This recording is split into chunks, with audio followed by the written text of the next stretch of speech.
Hey, my name is Everett-Smith, and I am one half of our mother-daughter realtor team. We are located in Columbia, Tennessee, but we live and work all over the greater Middle Tennessee area. Before we get started, go ahead and hit subscribe to our channel so that you can stay up to date when new videos drop.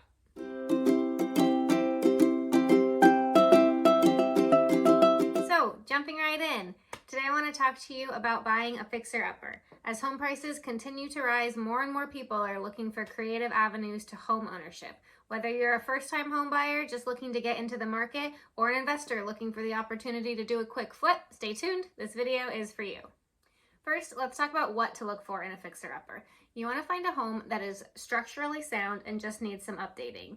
People talk about good bones, and that's exactly what we want. A good example of this is a home that has been lived in by an elderly couple. Typically, these homes are in good structural shape, have been well maintained, and they just need a good deal of updating to be made current. That's what we want. The next thing is to always get a home inspection completed. We advise every single client to have a home inspection, and a fixer-upper is no exception. The purpose of the home inspection is to alert you to any potential issues with the property. For example, a home that has severe foundational issues, you'll probably want to pass on, while things like broken window seals don't necessarily need to be a deterrent.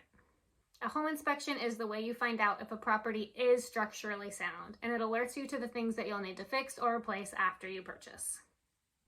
Another thing that we always advise clients to look for is a neighborhood that is improving. We love to see remodels and new builds as a sign of growth. If you notice a lot of houses for sale in a particular neighborhood, it's a good idea to try to dig in and find out why people are leaving that particular neighborhood. Okay, so once you choose your home, I always recommend to do repairs one thing at a time as your budget allows. Especially when you have a laundry list of items to work through, it can be easy to get overwhelmed. Don't get in over your head, pick one thing and start working through it. You're likely going to need to do some serious deep cleaning, painting all the walls, updating or replacing hardware floors, replacing all the carpet, and likely updating bathrooms and kitchens. I also think it's important to really know your goals. If you're a first-time home buyer just trying to make a house livable, you're going to have a really different set of priorities than if you're coming in doing a full renovation looking to add more square footage, for example. So, how do you go about finding a fixer-upper, particularly in a market like this that has lower than average inventory? Patience is the number one thing. When inventory is low, it can be tempting to just take whatever you can get. But we encourage you to know and to really believe that your home is out there and we will find it. So along those same lines, don't settle. Be clear with yourself and with your agent about what you're looking for and what's important to you. This isn't the time to settle on a property that isn't right for you. The next tip is that ideally we want to look at homes that have been sitting on the market for a little bit. Typically with fixer-uppers, the priority is finding a good price.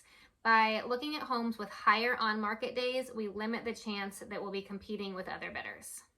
An exception to this is obviously if you absolutely fall in love with the perfect home. In this situation, just know that you might end up paying a little bit more if a property is brand new to the market. One last thing I just want you to know is that there are loans out there that are specific to fixer-upper homes in need of repairs. I'm not personally a mortgage expert, but I work very closely with them. So if you reach out to me, I can hook you up with a few great lenders who can talk you through all the financing options that are available. If you're considering a fixer-upper in Middle Tennessee, Wendy and I would absolutely love to help you find the perfect place. Our contact information is in the details below, so please do reach out if we can be of any assistance at all with your home needs in Middle Tennessee. See you next time.